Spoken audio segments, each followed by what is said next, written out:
Hi, welcome to this very special edition of Diaspora Voices on JKTV.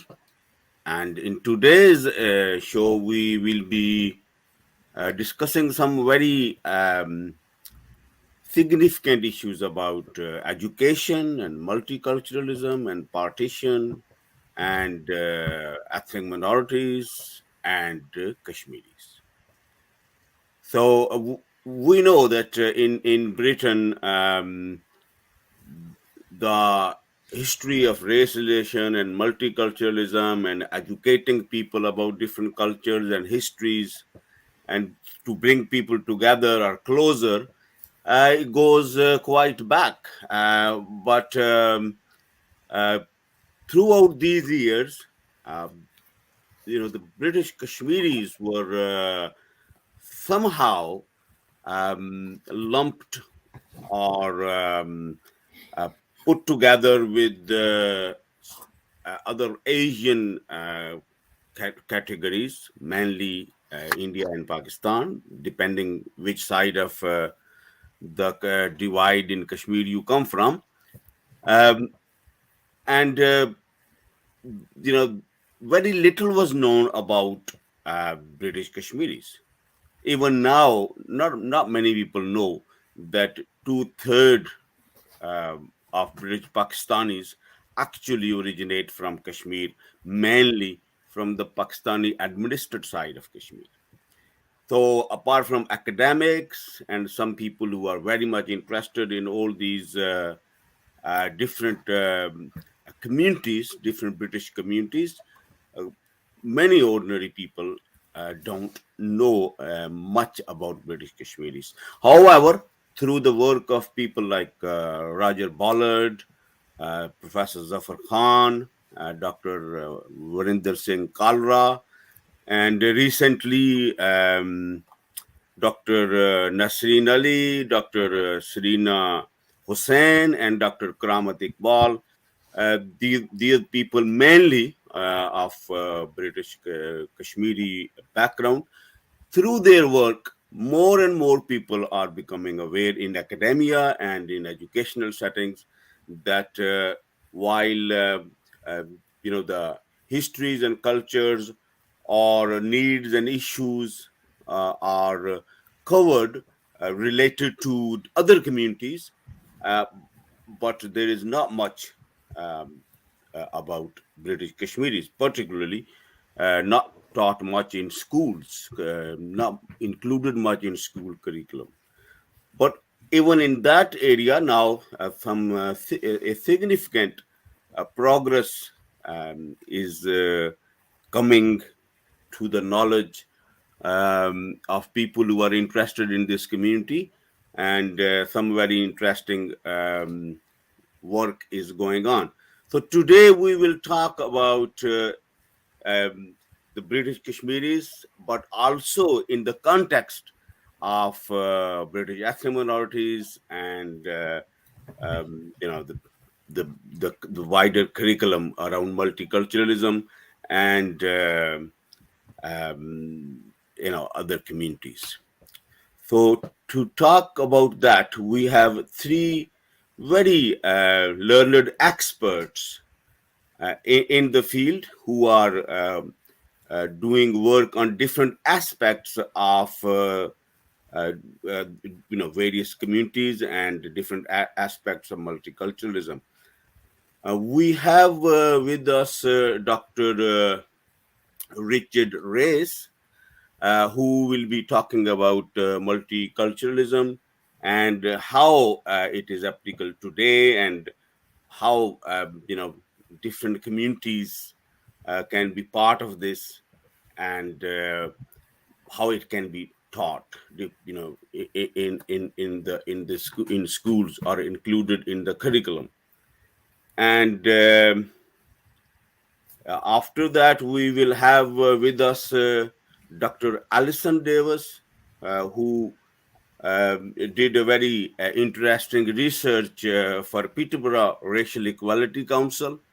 And the research was about the views of Kashmiri heritage students at secondary schools in Peterborough. So, and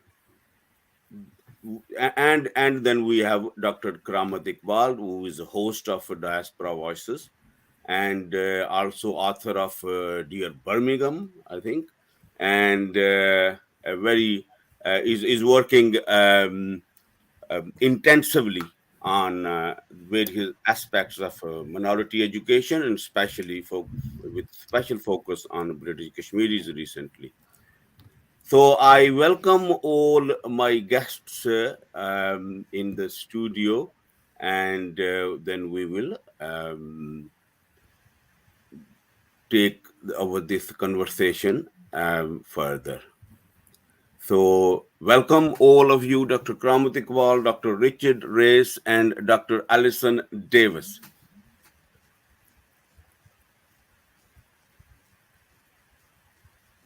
Can you hear me? Yes, we can. Okay, brilliant. Right. So I would start with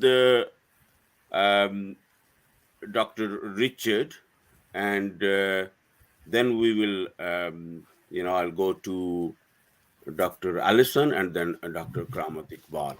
So, Dr. Richard, first of all, I think everybody would like to know that what is multiculturalism? Thank you, Shams, and thank you for the invitation from JKTV. What is multiculturalism? Well, if you take the term multi means many. And then if you add that to culture, you have many cultures. And I think that's really important to start with. I would also suggest that multiculturalism is political, which means it's going to be defined differently by different people, depending upon their different viewpoints. But I would argue, as I do in my own research, that multiculturalism still matters in July 2022. And we have to not only acknowledge and recognize cultural difference in society, but we also have to celebrate it. And I am certainly along the lines of celebrating difference in and between different cultures, because I think we need knowledge and knowing of different cultures, and we need to reduce fear in relation to difference. And I think that's where education comes into play. It's interesting, I'll add just very quickly, just being or putting a question mark alongside the term British. It's a question that I asked at a conference last Friday at Southbank University in London. It's a question I often ask of my students. My students tend to be baffled, third-year undergraduate students, when I teach multiculturalism and education to them, because it's quite an interesting question to ask. To colleagues on Friday at the academic conference, the terms that they came up with were quite negative.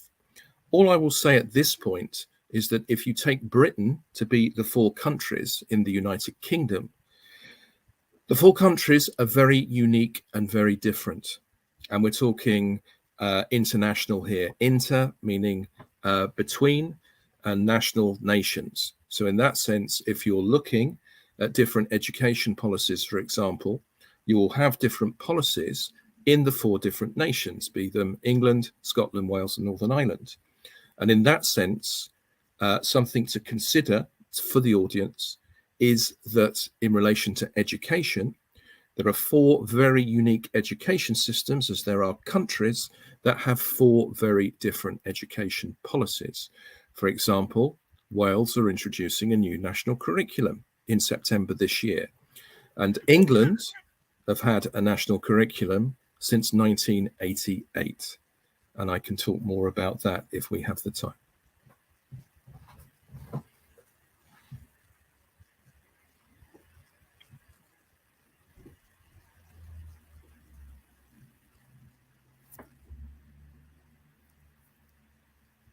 Shams, you're on mute. Sorry about that.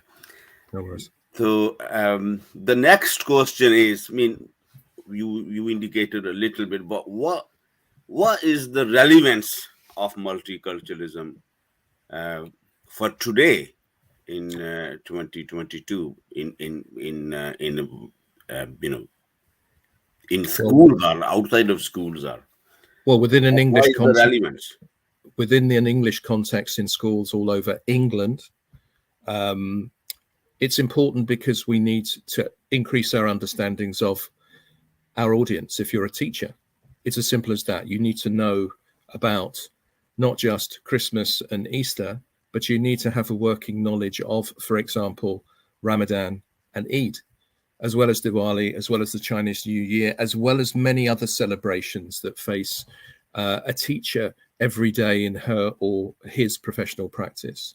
So for me, and what came out of my research from multiculturalism in education, the book whose second edition was published by Bloomsbury in 2015, the relevance of multiculturalism is before our very eyes. And in that sense today, if I'm sort of introducing this debate about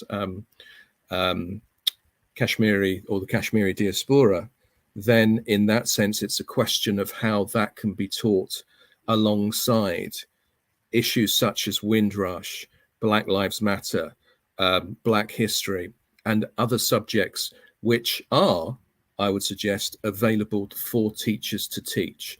And one of the conclusions from my own research is that the national curriculum, I looked at history and citizenship at key stages 3 and 4, had culturally diverse content, and which allows teachers to be culturally diverse in their professional practice. However, how far does teacher training go to allow them to do that? And you're listening, if I identify myself as a white middle-class academic, you're looking at somebody that over the last several years has delivered the race and education lecture to teacher training, secondary school learners. So in that sense, again, why in my institution couldn't we find somebody from a culturally diverse community to be culturally diverse in front of a culturally diverse audience? So in that sense, again, there are many issues. And the one factor that goes on after that, after teacher training, cultural difference, is to provide continuing professional development so that professional practitioners increase their understandings and learn more about the difference in front of them. And I think that's crucial. And I'm afraid I don't think we're in a system that allows teacher trainees, let alone qualified teachers, the space and the time to do this.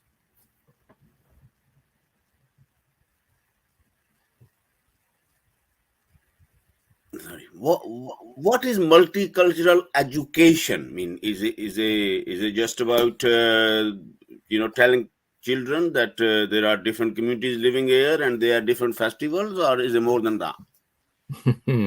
I think that's a very interesting point you raised there.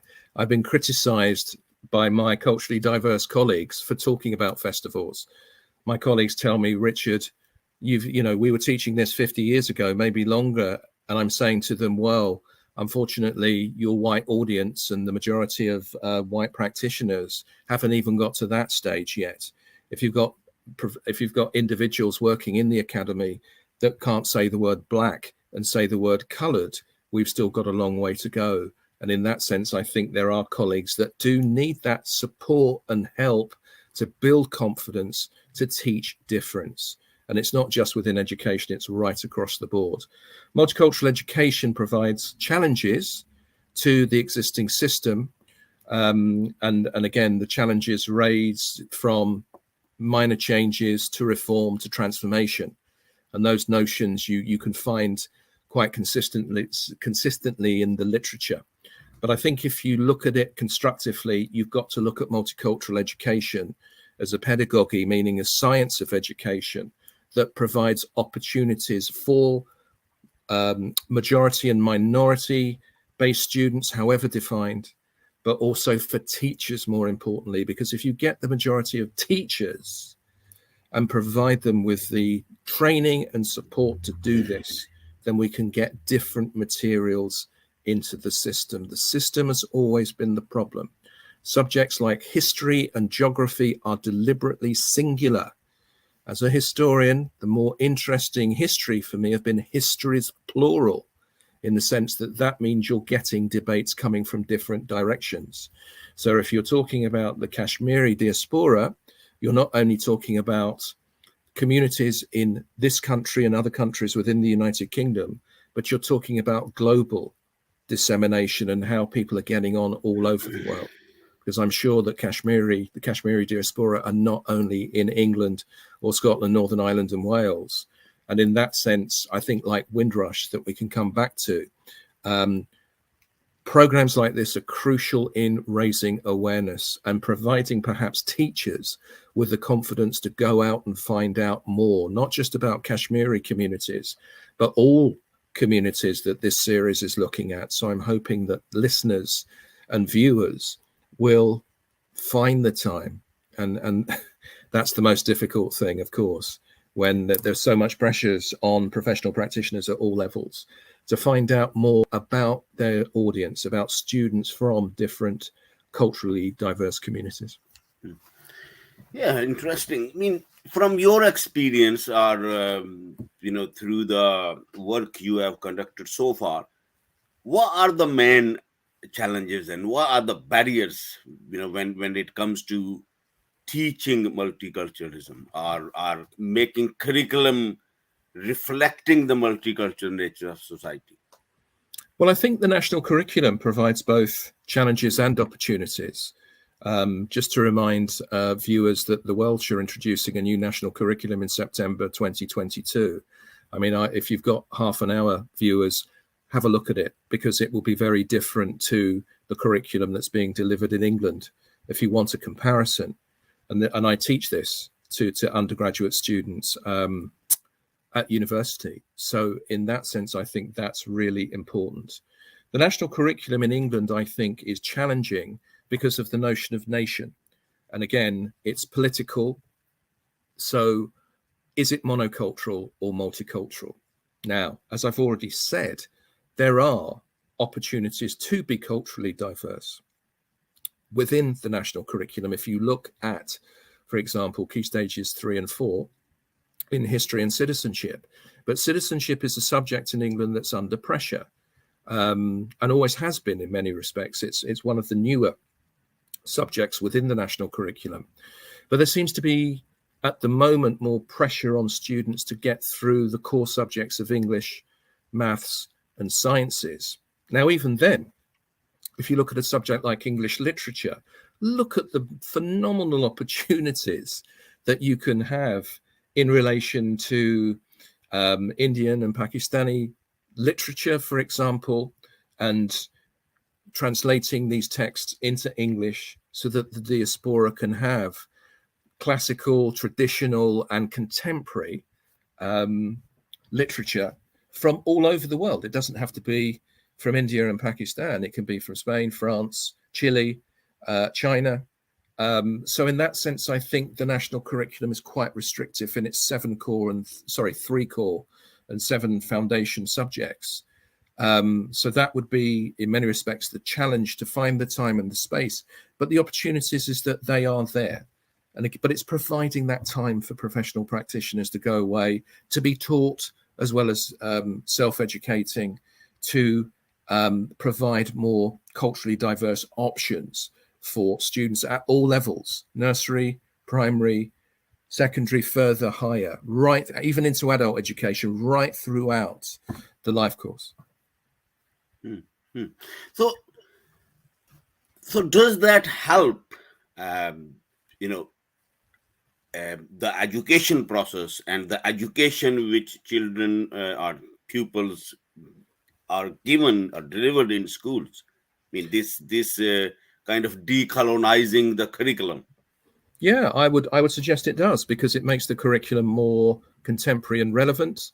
I think to teach decolonizing, you have to teach colonizing stories from around the world, not just England, but the most contemporary one I would imagine would be Russia at the moment. What about China? What about other countries?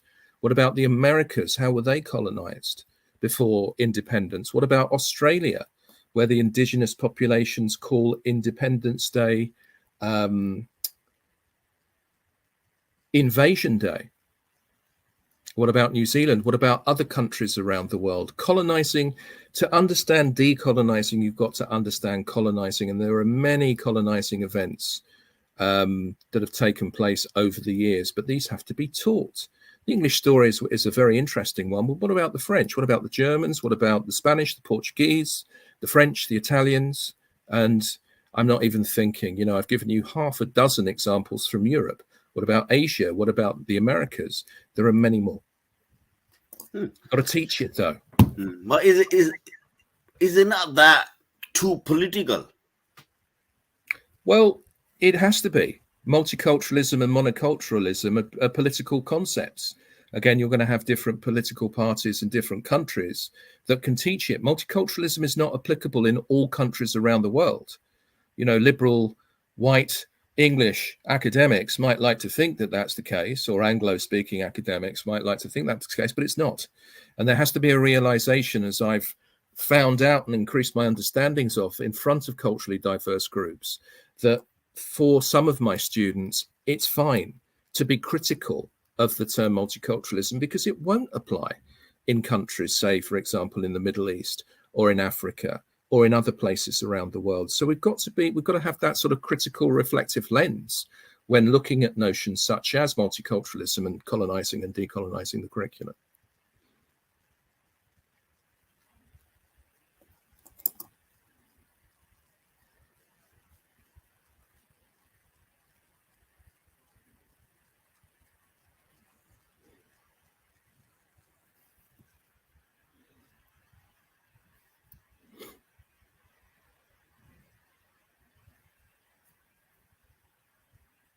Hello, Shams. Are you there?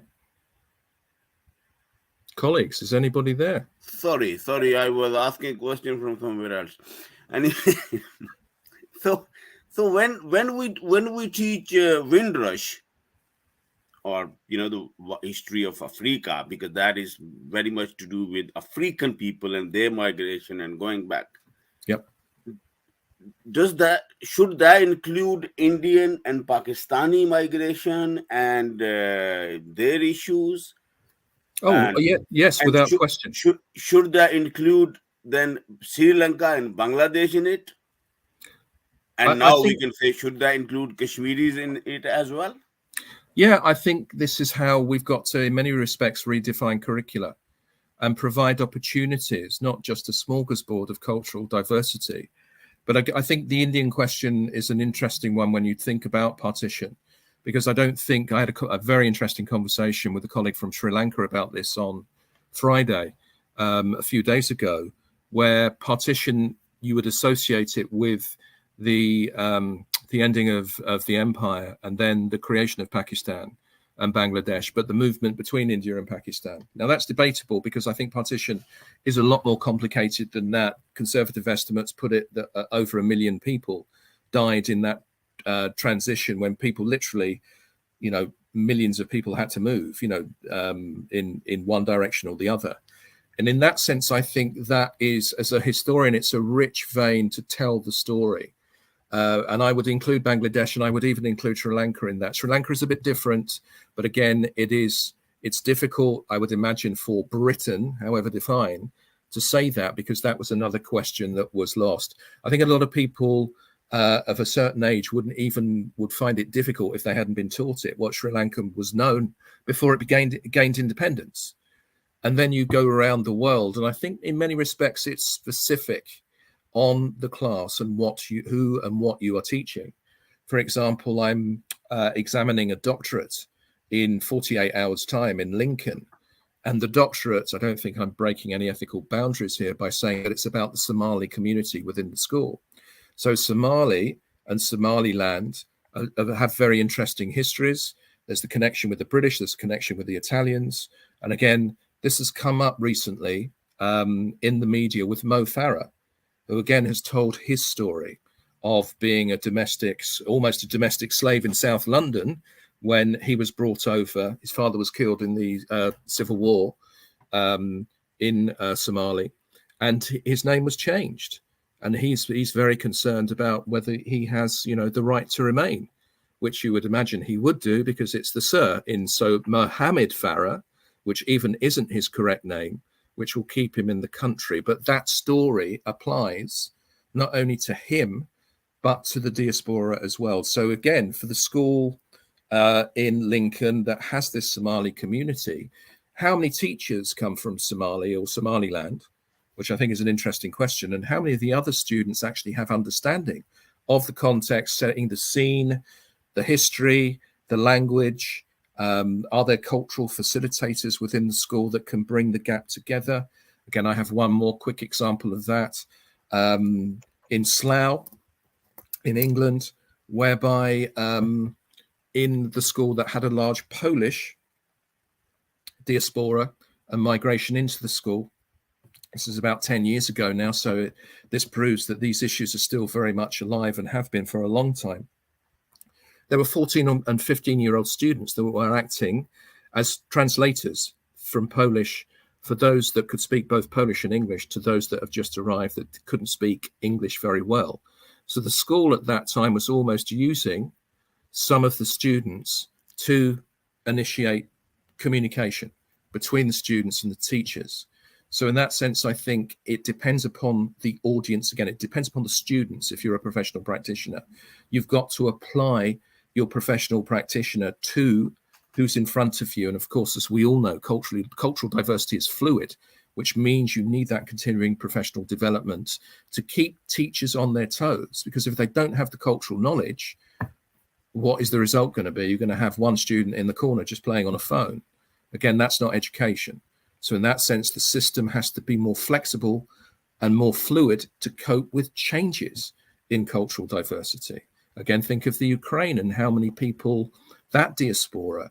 And of course, it's not just about housing thousands of people, maybe tens of thousands of people that are making that journey from the Ukraine to the United Kingdom. How do you educate those children? How many of them speak English? Where are the translators? You know, there was it was the story from Afghanistan 12 months ago with you know, people coming here in numbers, and you have that issue. It's not just housing people, it's educating children. And how do you do that if the children can't speak English? They don't have that as their lingua franca, as their first language. And again, that can cause many issues that the system needs to be able to resolve. Yeah, towards the end of this first session, Richard, I think you know, the next question is, you use the term diaspora. How useful is that term, you know, to kind of address the curriculum issues about the diasporas? Well, again, you've just named an undergraduate module at a university, but then you could have a culturally diverse A-level. You should have subjects at GCSE that cover diasporas and diasporas, plural, not singular. I think the danger with a lot of this conceptual and ideological and definitional debate is that you can get lost in the definitions. I think with any examination of a culturally diverse community, you have to set out your boundaries. I mean, this opening discussion has been general in the sense that both my colleagues will make the subject more specific, and I think that's important. As long as the community is here, and my colleagues proved that A, it is, but then B, for me, it's that movement from research and providing a evidence base to increase understandings for the listeners and the viewers of this program so that they have greater understanding of Kashmiri, its context, its history. Partition just didn't happen in 1947. You've got to explain that region of the world, you know, decolonization, the disintegration of empire, but more importantly, the Kashmiri communities, you know, and their histories, their contexts, and not only what's going on in India and Pakistan with those communities at the moment, but what's going on in England and other countries around the world. Those are fascinating issues. And the bottom line for me is that this is about two things. It's about teachers. It's about giving them the tools so they have the confidence to go into the class to teach cultural diversity. It shouldn't be controversial. It shouldn't be difficult. There are ways and means of teaching most things. some with ethical boundaries that are introduced, but you've got to train the teacher to draw that ethical boundary around the conversation. I was lucky enough to have a mentor that did that for me. So, you know, my conversations immediately broaden, and you can talk about the images of Muhammad in a classroom. You don't show the images, of course, but you talk about the context of different episodes. You can even take it back to Salman Rushdie and the satanic verses if you want in an English context, but teach it factually. Okay, be objective. Talk about episodes and let the students have got it. They've got the knowledge. You know, they eat, breathe, and live it at home. Allow them to bring it into the classroom. That's so important. That's the secret of my job, listeners and viewers, that I learn as much from my students as they do for me. I set debates up. That's what I'm paid to do, not with my own comments or my own viewpoints, but with the history, and let them then make up their own minds. Let them be critical, let them be reflective, let them be contemporary. Wake them up, talk to them about what's going on now, rather than what happened in 1945 or 1066, because that is important in one way, but it's also important to allow students, professional practitioners need to allow students to express themselves at all levels. So in that sense, again, in answer to your question, yes, diaspora needs to be taught, but again, it needs to highlight the complexity of any community and all communities that sound ourselves. Cultural diversity is the biggest strength that we have, and that's in literature, sport, in public, private, voluntary sectors. We should be proud of our heritage, not just a monocultural heritage, but our multicultural heritage, because it's always made us stronger. Yeah, the last question from you, Richard. You did mention some of the issues about teaching diasporas, but are there any additional issues when it comes to teaching Kashmiri diaspora? Well, I'm going to leave that to my colleagues because they're the specialists, and I don't want to infringe on their information and their research. But what I will say very quickly is that it's important that we do, first and foremost. That might sound so simple, but it's so true. And as I've said, it's important for the listeners and the viewers to understand that there are different communities in the world. It's not just England, but all over the world where this evidence is vital. And we have to provide, in this specific case, opportunities for, remember, teachers to learn about Kashmiri communities, their histories, their context, where they are to now, what they're thinking and feeling in today, but also giving teachers the strength to teach the students and to allow the students not only to talk, but to reflect and think. And I think that brings more students into the class and makes education more accessible and, dare I say it, more fun. Yeah, thank you very much, Dr. Richard Reyes. It was very informative and insightful, and I hope it will be very useful for our viewers who are in education in any capacity, whether they are students, pupils, or teachers, or helpers, or researchers. So thank you very much for that. And now we, like you said, our last question was about what are the issues when it comes to teaching Kashmiri diaspora, and we have Dr. Alison with us, Dr. Alison Davies, whose research was for Peterborough Racial Equality Council. And Dr. Alison, thank you very much and welcome. You unmute yourself? Yeah, you done it. You done it. Yeah, and so what was your research about? I mean, can you give us some details that what was it about and how did it come about?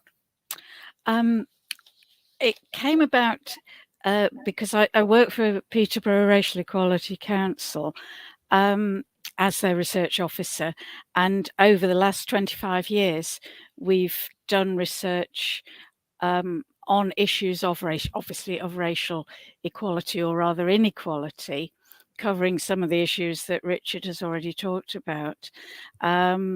and up until 2010, we did quite a lot simply looking at the statistics, achievements, and differences in attainment at Key Stage 2, GCSE, that sort of thing.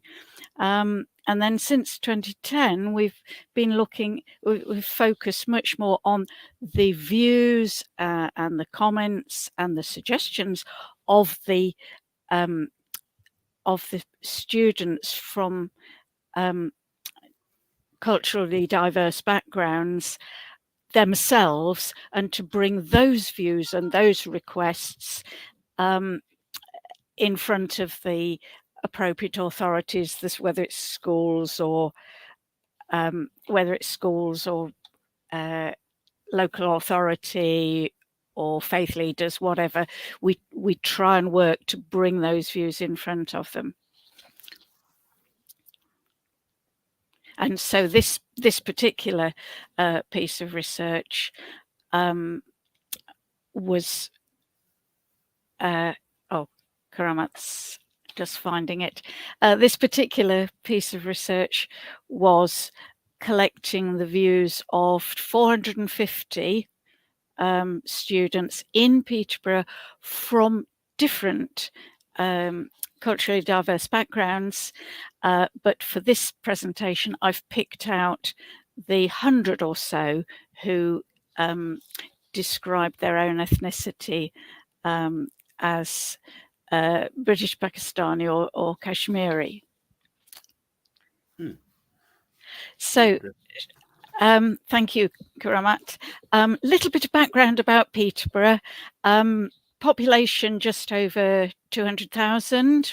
It's the most recent estimate. In 2011, which is a long time ago, there were 30% from minority ethnic backgrounds. That has definitely gone up since then. We know this from local studies, but of course the 2021 census information is not yet available. There are over 100 languages spoken in Peterborough primary schools, and I'm afraid we're not very good at league tables. We came next to bottom out of all the local authorities in England in both 2017 and 2018 at Key Stage 2, and in 2019, when the systems changed, we were judged as 9% below the national average. So a little bit about the Kashmiri community in Peterborough. Again, from the 2011 census, the population given as British Pakistani in Peterborough was approximately 7%.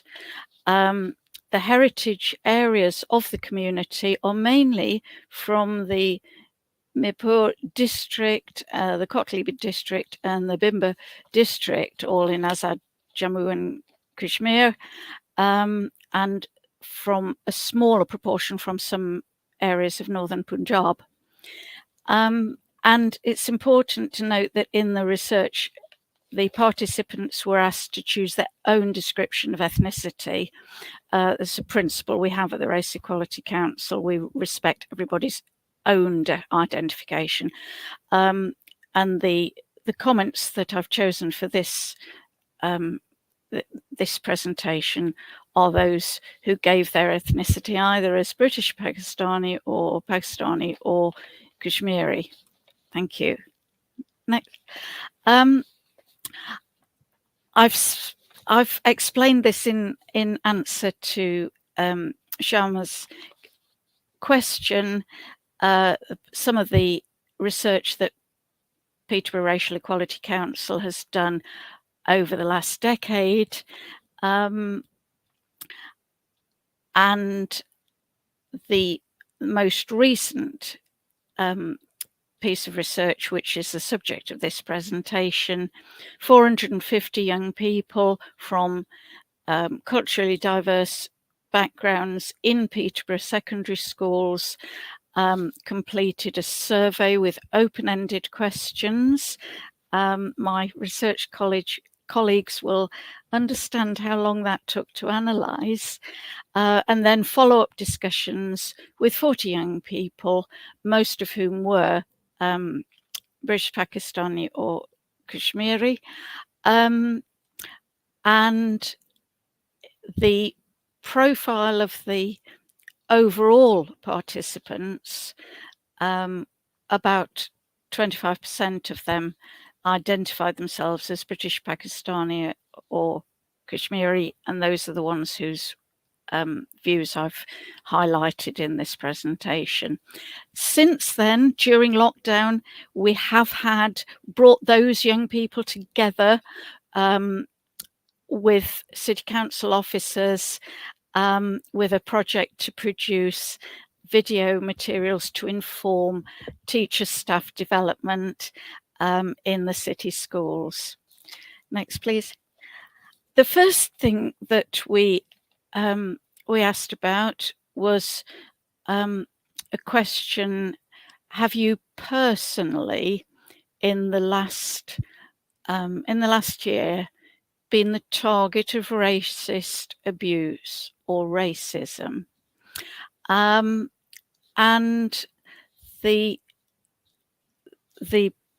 results from there were that 43% of all participants from culturally diverse backgrounds had experienced racial abuse, and 31% before the referendum for the Brexit vote, and 47% afterwards.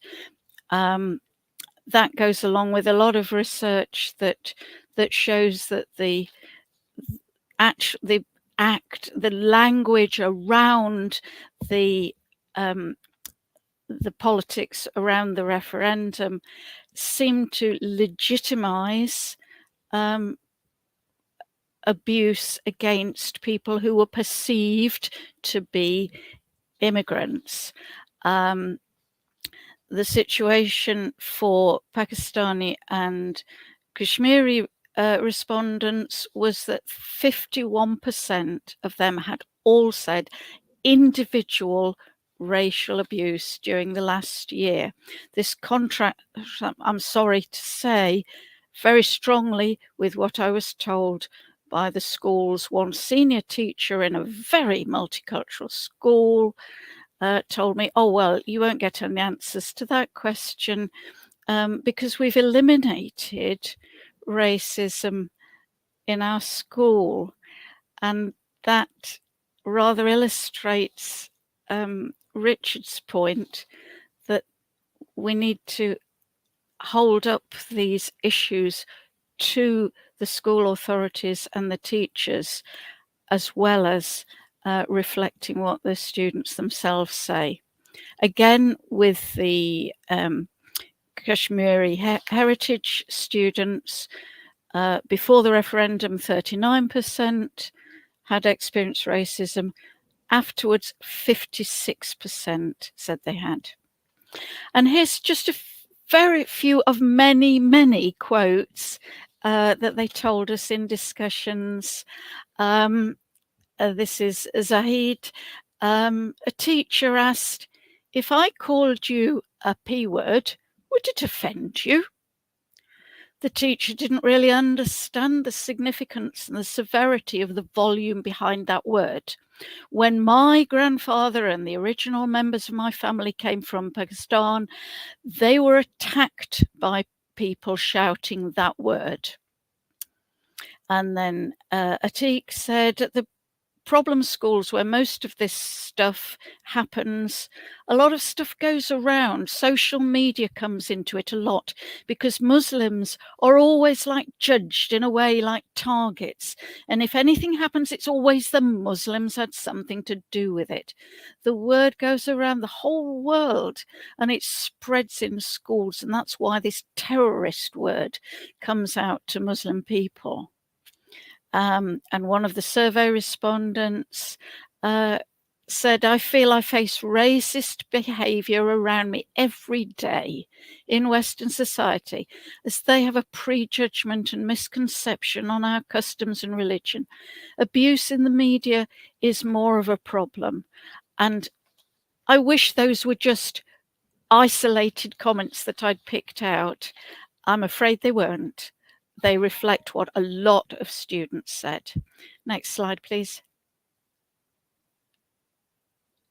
As Richard was saying, oh, sorry, can you go back to the previous one, please?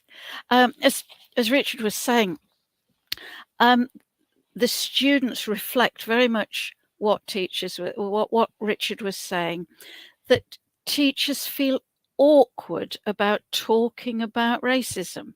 They're white. They don't think it's their place to say anything. They don't really know how to handle the situation. They want to help, but they don't know how to tackle these situations. Another, Fazana said, I feel it's just a lot of misconception by students and teachers. Made me feel uncomfortable. I would classify it as a lack of knowledge that made me feel uncomfortable. And then at national level, a survey of teachers found that teachers lack confidence and training in how to respond to issues concerning race, as Richard was saying.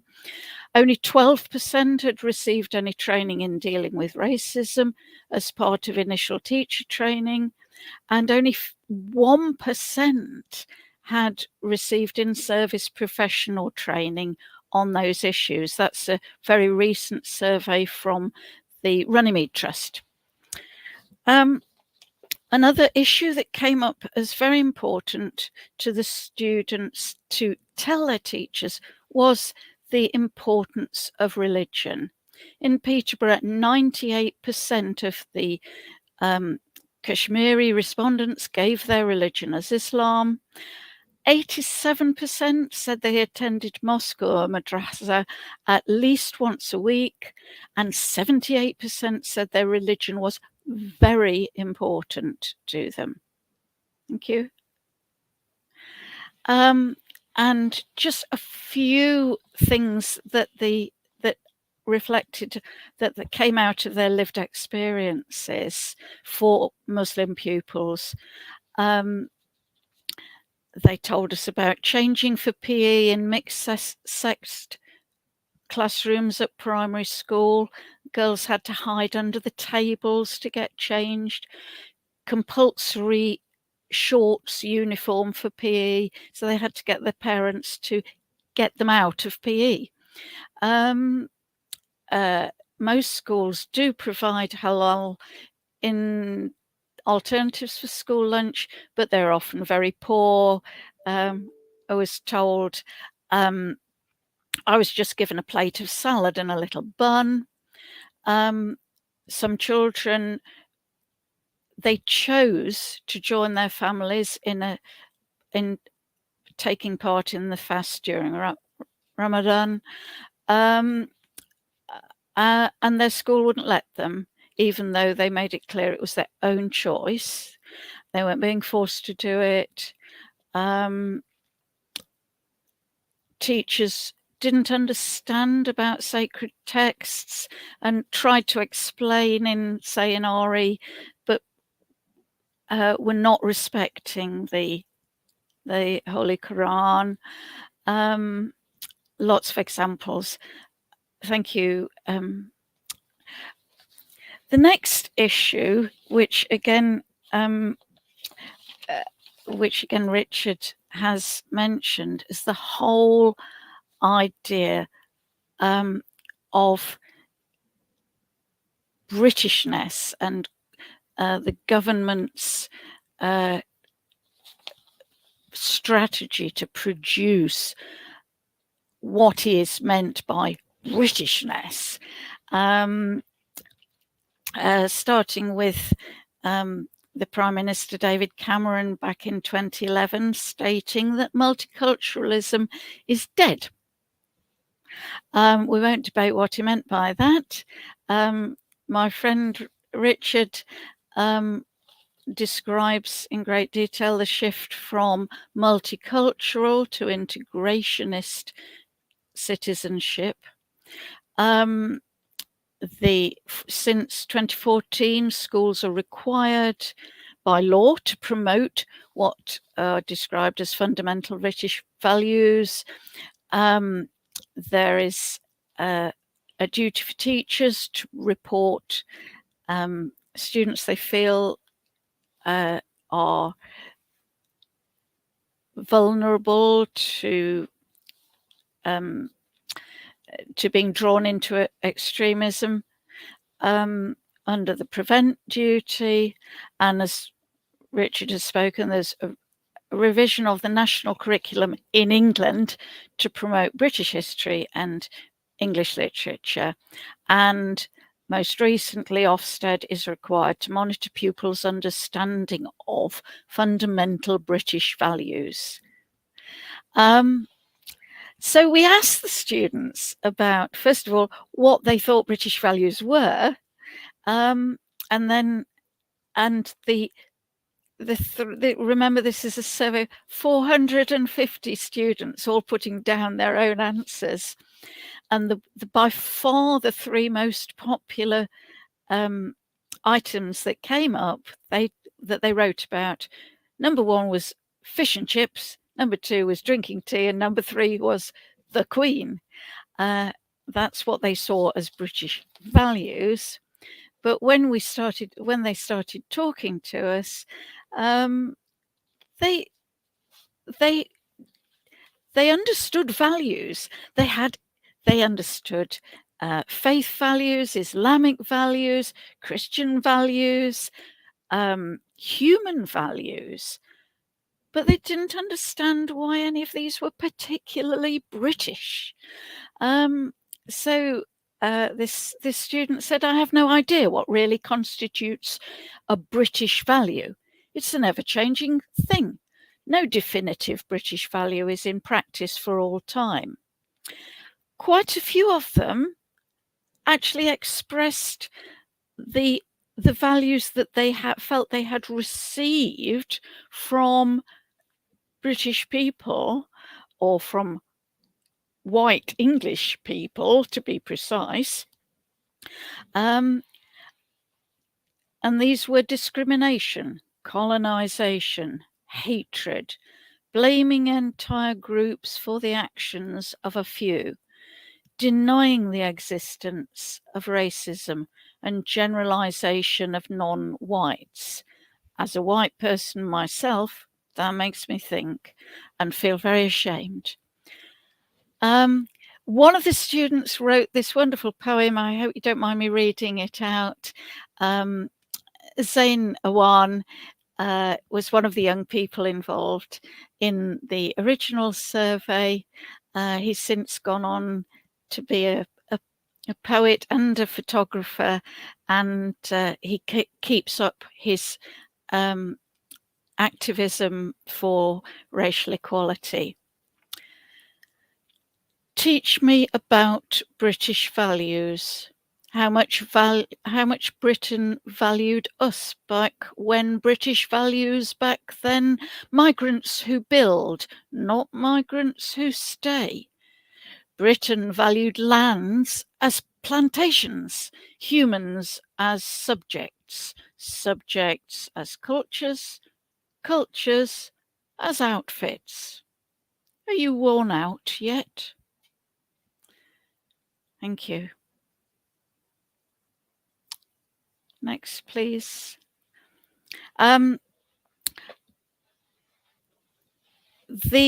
We also discussed, well, the students discussed with us their feelings about the Prevent program. Most of them knew about it.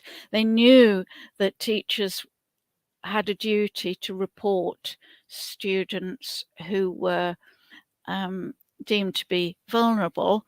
And interestingly, locally, the police make a big thing that the most number of referrals to the next stage of the Prevent program, which is Channel, actually have come from right-wing, white, English right-wing groups. But that's not felt by the Kashmiri heritage students. This is what they felt. Teachers keep watch on certain students. Most times it hurts the students. Teachers can't spot terrorists. Why is it only Muslims affected and targeted by the strategy? Surely other religions have forms of extremism. And one parent told us it's very scary for parents to negotiate around the programme. You have to tell children, don't say this and don't say that. It's a big issue for parents. Thank you. Next, please. Richard has already mentioned the history curriculum in England, but just a few comments that for primary schools, the national curriculum in England for history covers only the Viking invasions and the Anglo-Saxons. It ends in 1066. The main GCSE syllabus offers no or very few options to study history of Africa or the Indian subcontinent. And Black and Asian students are less likely to choose history for GCSE than their white peers, and even fewer at A-levels. And is that hardly surprising? Malika told us she had done history. We learned about the British Empire, but not about the African or the Asian perspective. They should be teaching about people's different histories. And Zahid said students are taught that Africa is a poor country and also South Asia, but they're not taught about colonialism and the effect on the economy. Next, please.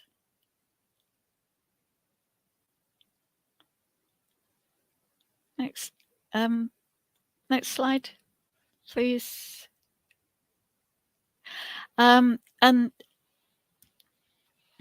in English literature, in 2018, 34% of GCSE students nationally were from culturally diverse backgrounds, but less than 1% of candidates answered a question on a novel by a writer of colour. And 82% of students, 82% could not recall ever studying a book or text by a non-white author, despite over a third of the students actually being from culturally diverse backgrounds. And Vazana told us she did English literature A-level. She told us there was no Asian representation at all in A-level English literature. You got the white South Americans in Streetcar Named Desire, but I've never come across a piece of literature with Asian people in it. I've gone out to research about Edwardian England and about Shakespeare and about Southern America. And if there were more books about Asian characters or by Asian authors, students would then have to go out of their way to find out about the context, and that would move forward their understanding a lot. Thank you. Just to conclude, the students, some of those comments sound very negative, but they were overwhelmingly positive about, well, what can schools do about this? They came up with loads and loads of suggestions that won't cost the national education budget much money, but just straightforward things. And I've only been able to list a few of them here, but this gives you a flavour. Schools should have a nominated teacher, like they do for safeguarding, a nominated teacher to whom students can report incidents of racism, and then the schools should acknowledge and confront it. That students should be encouraged to report to this teacher in the knowledge that something will be done. Schools and teachers should be supported to engage with the importance of religion for many students. There should be education and training for teachers so they're able to address stereotypes. And a few comments, Malika, it's important to dismantle racial stereotypes. People don't realise that by fueling stereotypes, they make it harder for people of colour to progress in society. They could do about Islam and stuff like that, and more about culture. And if people knew about it in schools, then racial abuse is less likely to happen. That's Atiq. And Zahid again, he suggested lessons in learning for life that could explain cultures and teach about racism and why it's wrong and why the terms used by other people are hurtful. And the last set of strategies, although as I say there are many, many more in the research, they wanted a quiet room in school for prayer and for fasting during Ramadan in late lunch breaks. Allow girls to wear leggings for PE, not just shorts. Teach people of colour history. Teach world history from the perspectives of the colonised and the enslaved. Select at least one of the texts on the syllabus that are offered by Black and Asian authors. Encourage students to research the contents of world literature text. And to reinforce what Richard said, that needs to increase, include training teachers so they feel confident in teaching texts by Black and Asian authors. And as Karamat has shown very much, also recruiting more teachers from culturally diverse backgrounds. And finally, they wanted open teaching about the recruitment methods used by extremist groups and the real consequences of joining. They felt that the Prevent programme was very covert behind their backs. Thank you. Next slide is just the references, and the final slide is Peterborough City Centre at night. But thank you very much. Anybody who wants to contact me, those are my contact details. Thank you.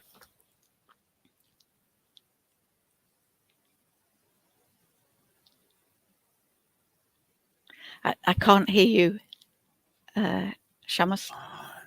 Thank you very much, Dr. Alison Davies. This was very informative research, and I think it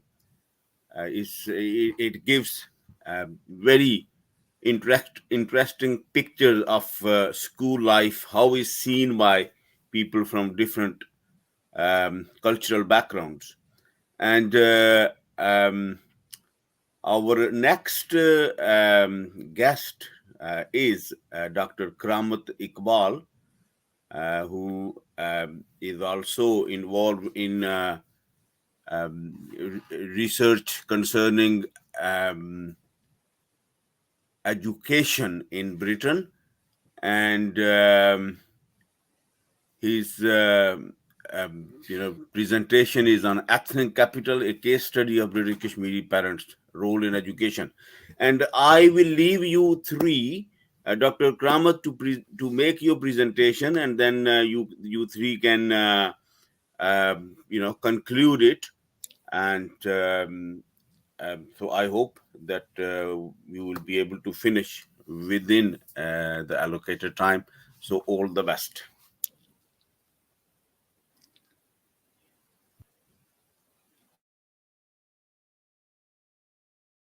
And thanks, Richard and Alison. As the slide tells us, my focus is on Ethnic Capital, which is a case study of British Kashmiri parents' role in education. It started with my work with Tariq Madood, who had coined the phrase ethnic capital. And I was interested in applying it to the British Kashmiris, because we know that social class disadvantage affects the Pakistani community, and within that, the Kashmiri community. And so it has been said that both those communities are disadvantaged in terms of unemployment, poverty, overcrowding, poor health, concentration in deprived neighborhoods, low levels of literacy, overrepresentation in under-resourced schools. We also know that Kashmiri children suffer from being an ethnic minority, from being a Muslim, and from being variously, as they choose to label themselves, as Pakistanis. And sometimes within the Pakistani category, they suffer because of being Kashmiris. There are anti-Kashmiri prejudices that work against the Kashmiri community.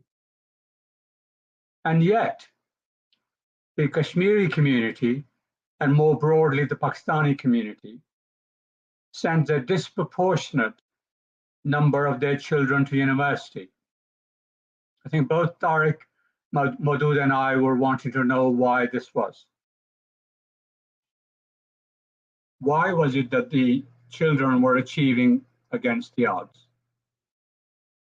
And so we wanted to use Tariq's concept, ethnic capital, which was something he had coined with his work.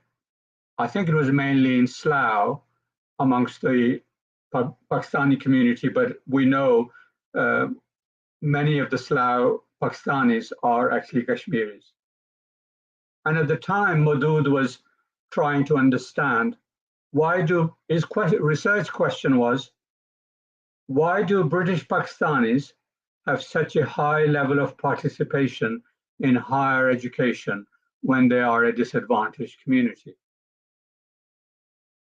And in particular, he wanted to know, why is such a disadvantaged group who are socio-economically disadvantaged, racially excluded, and lacking in dominant social capital and dominant cultural capital? Why is it such a community, a high achieving community in terms of the number of children they send to higher education?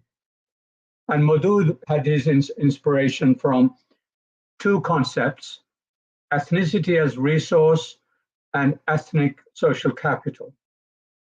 And he coined the definition of ethnic capital in these words: a non-dominant form of social capital consisting of norms, practices, and strategies of Pakistani individuals, families, and communities.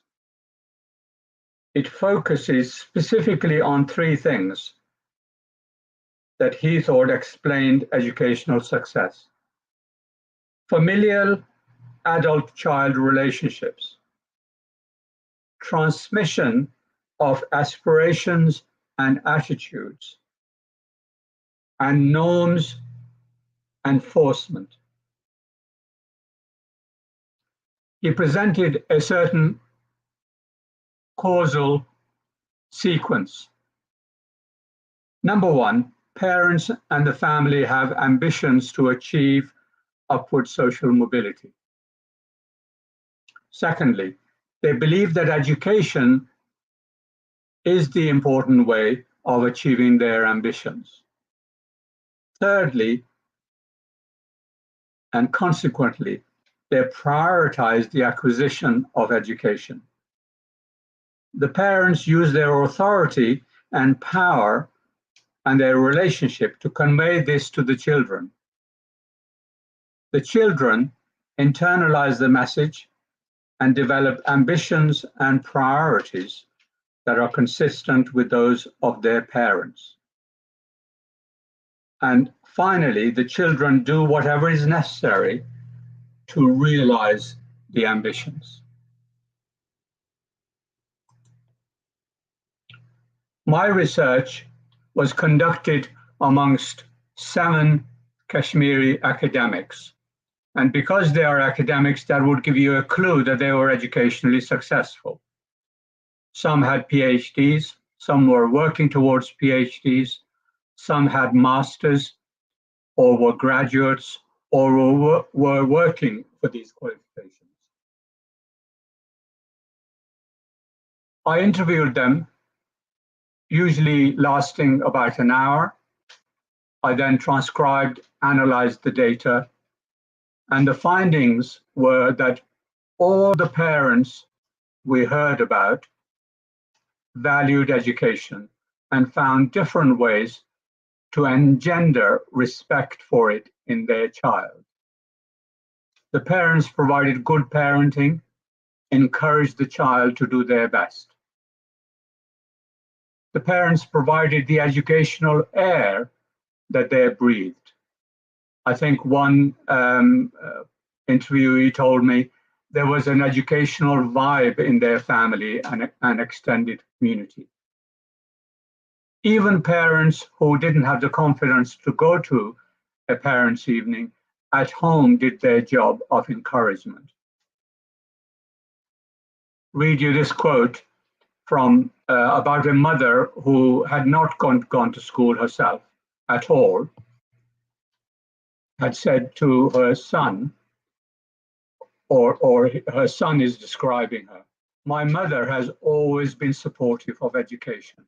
She would get us ready and take us to school and always push us. She would make sure there were no other demands on my time, so I was able to focus on my education." The parents showed their pride for their child's achievement. The parents used their own life experience of not doing well in education or not having the opportunities to say to their child, "Learn from my mistakes or learn from my misfortune and try hard." This quote from one interviewee, my father would talk about how he hadn't done well in education, something he didn't want for his children. And another parent saying, "Education will help you, stay with you, nobody can take it away."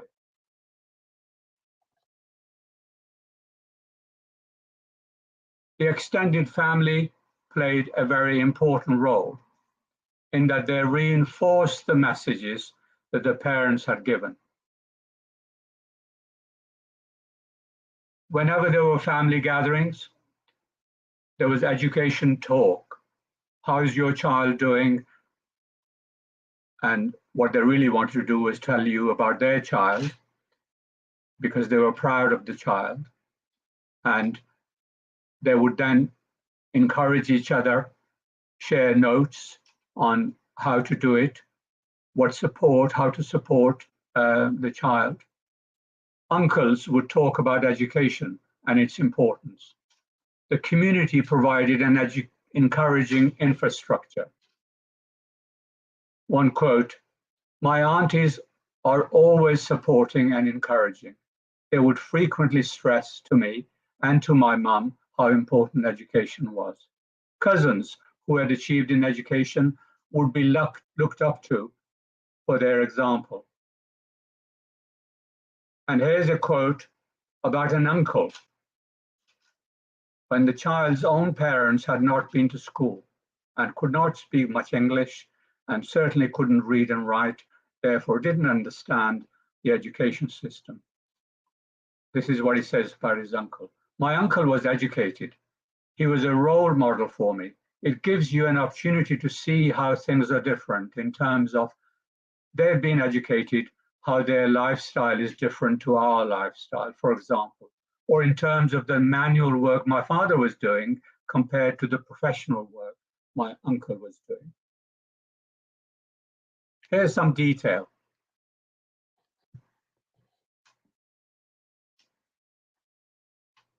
It was a mixed picture when it came to providing learning materials. The earlier generation, these were interviewees born in the early 70s. So they were children of first-generation migrants. They had a kind of hit and miss whether they had any learning materials. There was very little money in their family to buy the learning materials. You know, one child said to me, we had 3 books, a children's book, a quiz book, and a book of spelling and grammar, and that was it. But the situation did improve for the youngest respondents who reported greater provision of learning materials. Homework was, again, a mixed picture. Most parents monitored the homework. However, many were not able to help. And my own research in 2015 to 2017 found that Pakistani children, which is how I was describing them and categorizing them, they did have a problem in that their parents were often not able to help them with their homework. And in my research, some of the children were too busy because they were going to the mosque. But my respondents told me that their parents, even if they couldn't help them with their homework, were still involved in that they would ask questions about it. But there's no getting away that we are dealing with a disadvantaged community, and my respondents were coming from that community. So they were reporting that they had shared bedrooms, the family dynamics. You could never predict when they would be quiet.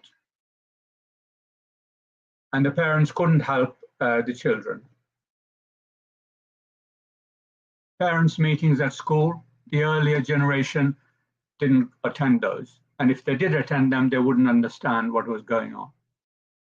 But the younger parents attended more. Also, extended family members attended such meetings when parents couldn't. One other thing I looked at, because out of my 7, 2 or 3 were children of first-generation immigrants, and there was one particularly, a woman, and through her I was able to get a glimpse of how the community saw, how the Kashmiri community saw her education as a woman in those 70s and 80s.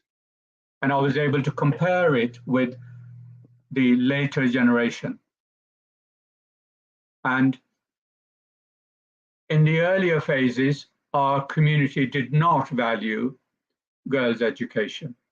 And when a girl was sent to school, allowed to complete her secondary education beyond reaching puberty, and furthermore, if she was allowed to go to further education, sometimes away from the home, the relatives would interfere and say, well, your daughter shouldn't be allowed to go so far away from home on her own on the bus.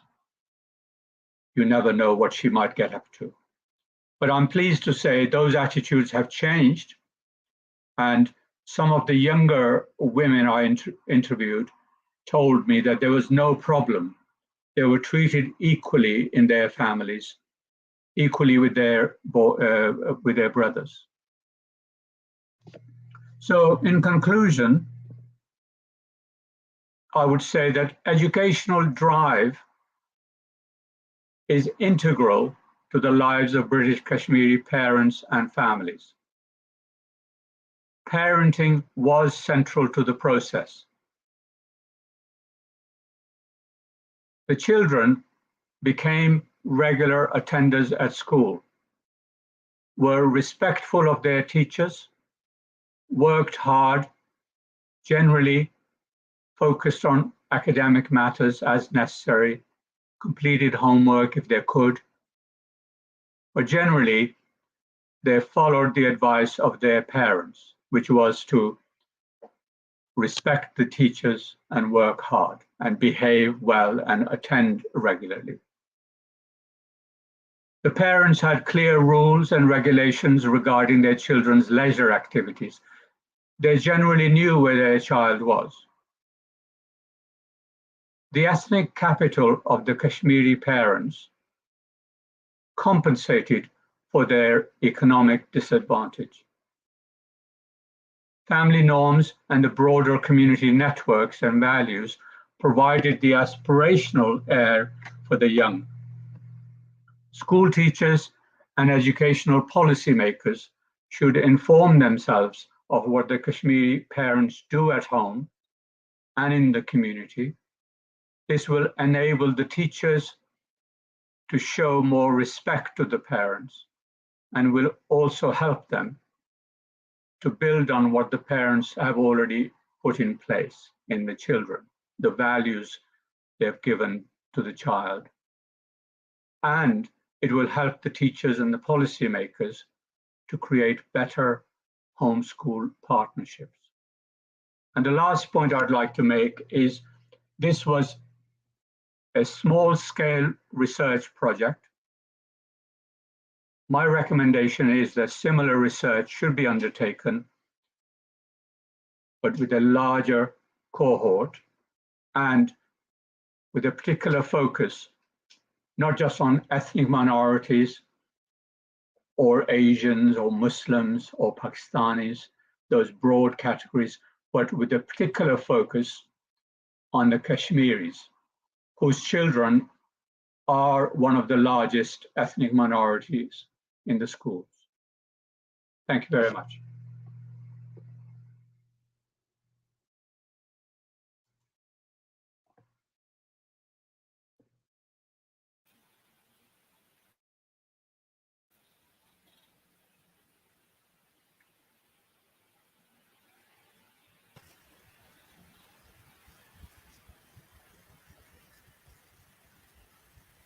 Right, over to Richard.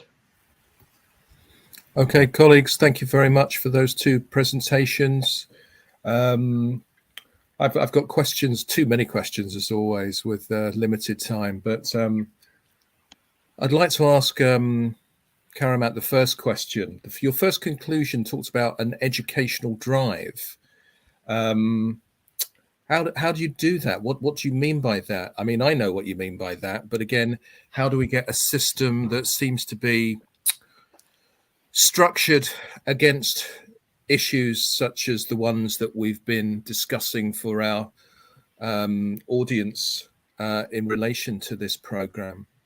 What are the keys to enabling, I think that's an interesting word, enabling an educational drive to make the materials that we've been discussing today more accessible?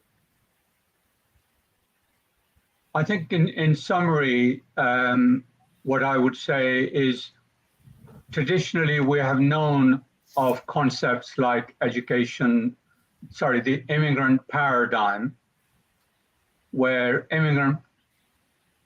when they arrive in a new place, and we know from work about the Chinese community, for example, that when they arrive in a new place, they usually don't manage to access the education system themselves, but they do their damnedest to make sure their own children have all the advantage, and they invest all the resources, all the time, all the effort, all the encouragement into the child, send the child with a particular mindset to the school system, to the further education and university system, and say, go and respect education, respect teachers, work hard.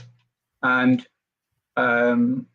generally the children do, of course, accepting that there is educational underachievement amongst those communities.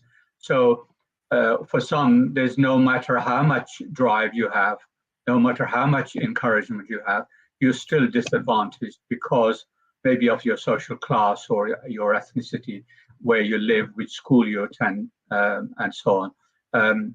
So generally speaking, within immigrant communities, that drive, that immigrant paradigm is there.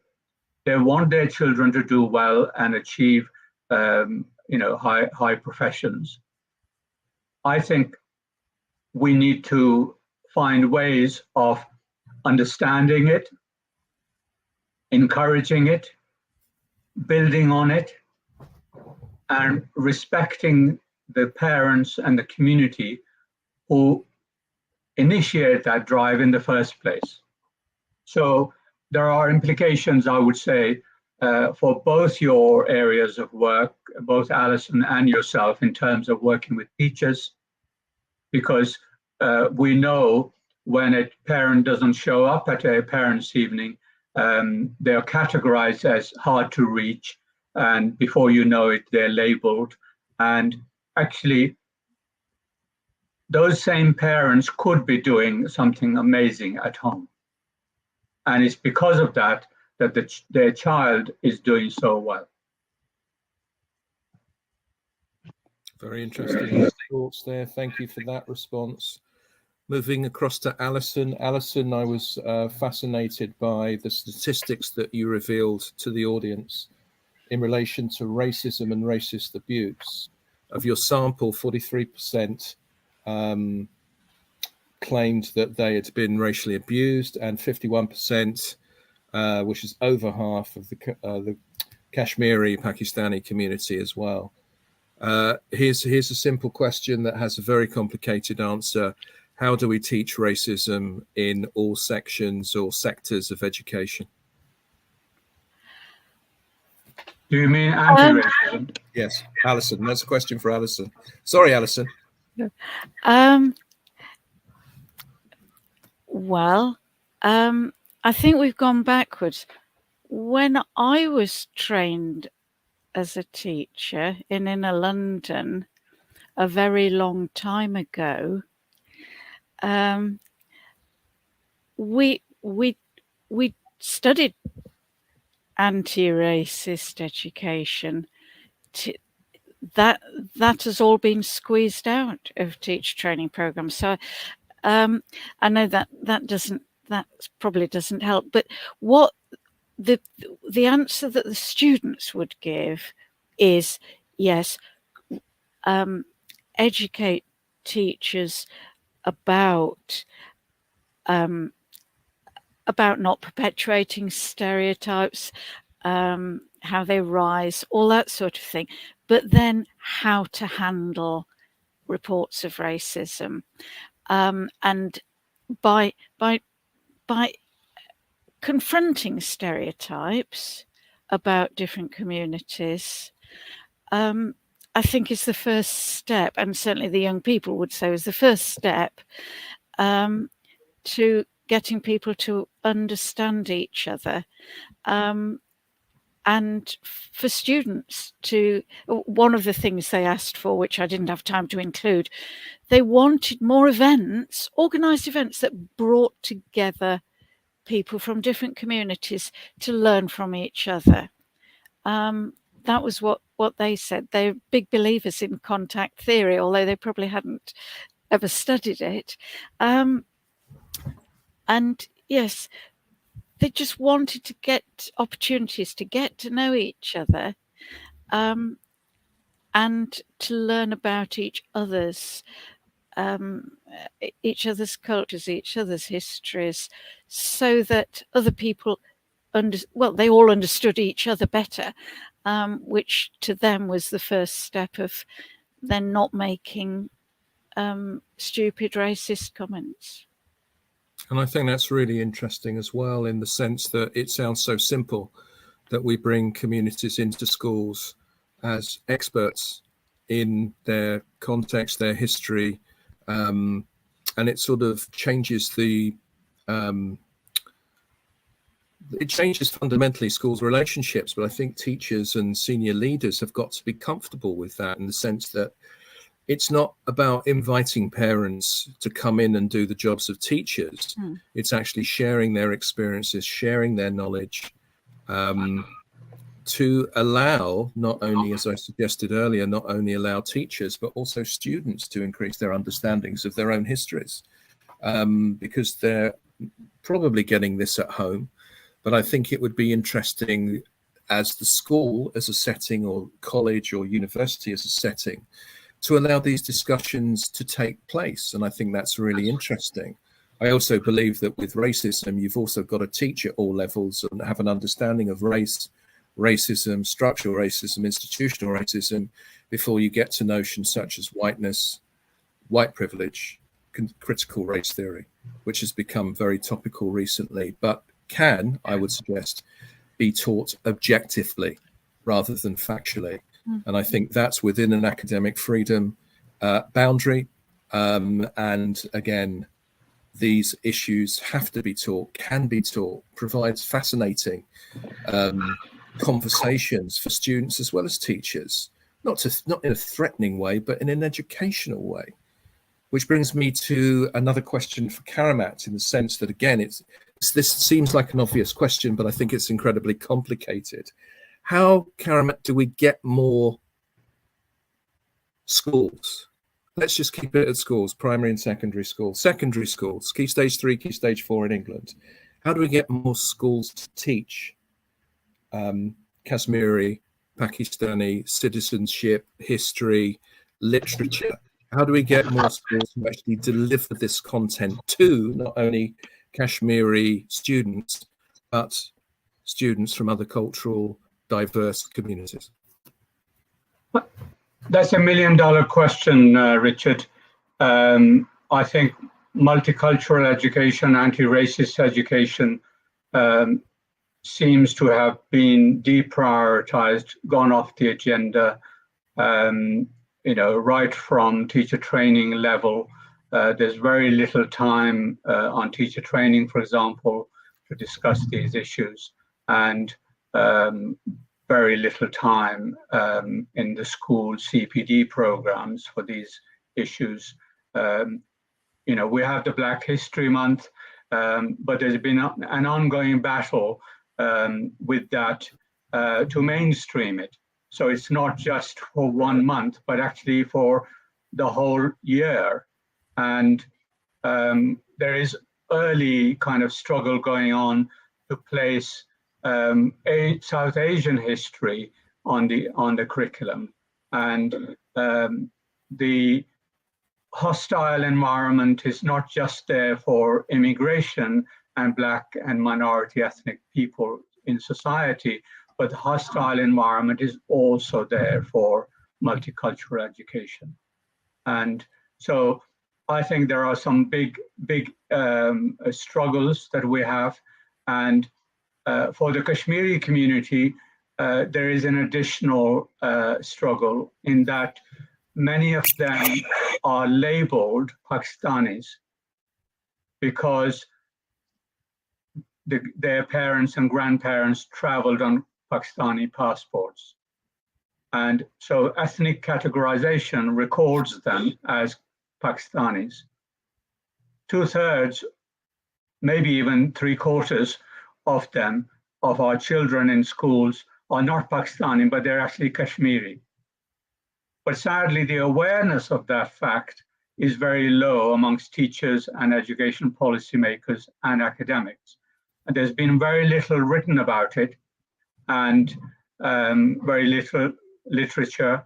And I've got an article coming in the Bira blog saying something like, majority of Pakistanis are Kashmiris and they speak Pahari as a language. And so we are in the very early stages of talking about the Kashmiri community, and we must do more. This kind of discussion and a recent one that I've done with an academic on the Pahari language, which was to show that Kashmiri children speak Pahari, not Urdu. When they say to you, I speak Urdu, or my national language, or my mother tongue is Urdu, they're not actually telling you the full truth. And because they think you won't understand, but they actually speak Pahari. So I think we have some work to do when it comes to the British Kashmiri diaspora, the Kashmiri community itself, but the thousands of Kashmiri children in the British school system.